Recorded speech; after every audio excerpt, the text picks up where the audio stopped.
Year. 2025 எப்படி வந்துச்சுன்னு தெரியல, எப்படி போடுச்சுன்னு தெரியல. அப்படிதானே எல்லாருக்குமே சார்? அப்படிதான் கண்ணை திறந்து மூணு போயே போச்சு. ஸோ ஆனால் இந்த 2026 கண்டிப்பா நம்ம மற்றவங்களுக்கு எப்படின்னு தெரியாது, இந்த சுவாமினிக்குள்ள வந்த அத்தனை நபர்களும் மிகப்பெரிய லெவல்ல ஜெயிக்க போறோம். அதில் எந்த மாற்றமுமே கிடையாது. ஓகேங்களா? என்னோட பேர் வந்து இந்திரா பிரியதர்ஷினி. புதுசா உங்க நபர்களுக்கு எனக்கு தெரியாது. நான் வந்து திருச்சி தான்.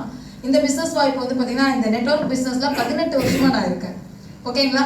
நான் திருச்சி கலெக்டர் ஆஃபீஸ்ல அக்கௌண்டண்டா ஒர்க் பண்ணிட்டு இருந்தேன். எனக்கு வந்து நெட்வொர்க் மேல இருந்த இன்ட்ரெஸ்ட்ல என்னோட வேலையெல்லாம் ரிசைன் பண்ணிட்டு ஃபுல் டைம் நெட்வொர்க்கரா நான் மாறினேன். ஏன்னா இதை ஏன் சொல்றேன் அப்படின்னா, இன்னைக்கு நிறைய பேர் பிசினஸ் பேச போற இடத்துல என்ன என்ன விஷயம் சொல்லுங்க அப்படின்னா, நம்ம என்ன சொல்றது இல்லைங்களா, இல்ல ஒரு விஷயமா பேசணும், ஒரு பிசினஸ் பேசணும்னு சொல்றமே தவிர நெட்வொர்க் மார்க்கெட்டிங் பிசினஸ் தான் அப்படின்னு ஓப்பனா எத்தனை பேர் சொல்றீங்க சார்? ஒரு 4 பேர் அந்த ஓப்பனா சொன்னவங்க அத்தனை பேருமே ஜெயிச்சிருப்போம் ஏதோ ஒரு இதுல. சார் உண்மைங்களா? கண்டிப்பா ஜெயிச்சிருப்போம். அதனால நான் என்ன சொல்ல வரேன் அப்படின்னா, முதல்ல நம்ம செய்யற தொழில வாயை திறந்து இந்த தொழில் தான் நான் பண்றேன்னு சொல்றதுக்கே வெக்கப்பட்டா எப்படி ஜெயிக்க முடியும்? எப்படி ஜெயிக்க முடியும்? நெட்வொர்க் மார்க்கெட்டிங்ல ஜெயிக்கணும் அப்படின்னா ஒரே ஒரு குவாலிஃபிகேஷன் தான். வெக்கப்படக்கூடாது, தயக்கப்படக்கூடாது. வெக்கம், மானம், சூடு, சொரணம் எல்லாம் ஓரமா கழட்டி வச்சுட்டு ஒழுங்கா வேலையை மட்டும் பார்க்கணும்.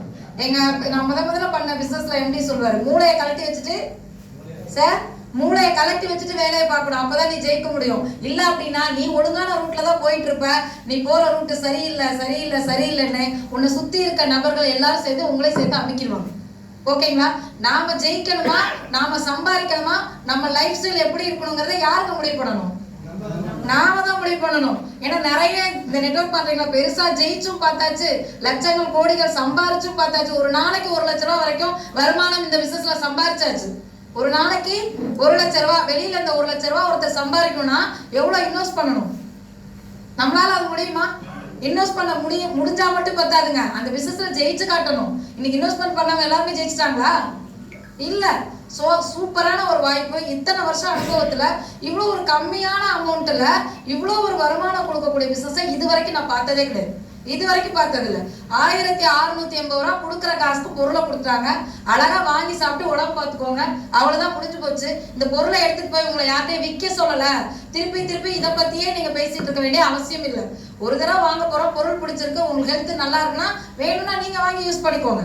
வேலையை மட்டும் தான் பார்க்க போறோம். உங்களுக்கு தெரிஞ்ச ஃப்ரெண்ட்ஸ் சர்க்கிள் கிட்ட இதை கொண்டு போறதுனால சார் சொல்லார் அழகா ஒரே ஒரு பாயிண்ட் தான், இல்லை வேற எதுவுமே விஷயமே இல்லை. சில்வர் பிளான்ல மட்டும் ஒழுங்கா வேலையை பாருங்க. எவ்வளவு நண்பர்கள் உங்களுக்கு கீழே உள்ள கொண்டு வரீங்களோ ஆட்டோமேட்டிக்கா அடுத்தடுத்த அச்சீவ்மெண்ட் நமக்கு வந்துட்டே இருக்கும். டெய்லி 3000 ரூபாய் இன்னைக்கு வருமானம் கிடைச்சிச்சுன்னா மாசம் 90000 ரூபாய். எத்தனை பேர் இன்னைக்கு மாசம் 90000 ரூபாய் வருமானத்துல இருக்கும் இதுக்கு முன்னாடி பண்ற பிசினஸ்ல? இல்ல. அப்ப மாசம் ஒரு 90000 ரூபாய் கிடைச்சாலே நம்மளோட லைஃபே டோட்டலா சேஞ்ச் ஆகும். ஓகேங்களா? ஒரு கான்பிடென்ட் கிடைக்குங்க. பணம் இல்ல அப்படின்னா கான்பிடென்ட் எல்லாமே போயிடும். ஒரு மனுஷனுக்கு எது மோட்டிவேஷன் நினைக்கிறீங்க? நான் பேசுறதா, இவர் பேசுறதா, அவர் பேசுறதா கிடையாது. உங்க அக்கௌண்ட்ல என்னைக்கு 1200 ரூபாய், 2400 ரூபாய், 4800 ரூபாய் விழுகுதோ என் அக்கௌண்ட்ல விழுந்தா உங்களுக்கு மோட்டிவேஷன் இல்ல. உங்க அக்கௌண்ட்ல விழுந்தாதான் உங்களுக்கு மோட்டிவேஷன். ஓகேங்களா? சோ பணம் மட்டும்தான் நம்மளோட ரியல் மோட்டிவேஷன். அந்த பணம் இங்க கொட்டி கிடக்குது. நீங்க தெரிஞ்சோ தெரியாமலோ புடிச்சோ பிடிக்காமலோ உள்ள வந்துட்டீங்க. சோ இந்த பிசினஸ கரெக்டா புரிஞ்சுக்கோங்க. எடுத்தவொடனே உங்களால புரிஞ்சுக்க முடியலன்னா கவலைப்படாதீங்க. யார் உங்களை அழைச்சிட்டு வந்தாங்களோ அவங்க கிட்ட நீங்க கூட்டிட்டு வர நபர்களை உட்கார வச்சு தெளிவா புரிய வச்சு 10 பேர் உங்க டீம்ல வந்தா போதும். இங்க கூட்டம்லாம் தேவையில்லை. 100 பேர் கொண்டு வரல, 200 பேர் கொண்டு வரல, 500 பேர், அதெல்லாம் தேவையே கிடையாது. 10 பேர் தெளிவா புரிஞ்சுக்கிட்டு இந்த பிசினஸ் பண்ணக்கூடிய 10 பேர். என்ன வேணா நெகட்டிவ் பேசட்டும், என்ன வேணா பேசட்டும். இந்த 1680 ரூபாயில என்ன குடிமொழிக்கு போயிடும் சார்? என்ன குடிமொழிக்கு போயிடும்? அந்த 1600 சொந்தக்கார வீட்டுக்கு கறி சாப்பிட வந்துட்டானா 2000 செலவு பண்றோம். உண்மையா? 2000 கம்மி. அது நான் கம்மியா வந்தா 10 பேர் வந்துட்டாலும் என்ன ஆகும்? கடை வாங்கியாவது கறி ஆக்கி போடுறோம். உண்மைங்களா? வெறும் 1680 ரூபாய் கொடுத்து இந்த ஒரு பொருளை வாங்குறதுல மாசம் 9 லட்சம் ரூபாய் சம்பாதிக்க வாய்ப்பு கொடுக்கும் போது செஞ்சுதான் பார்ப்போமே என்ன நடந்து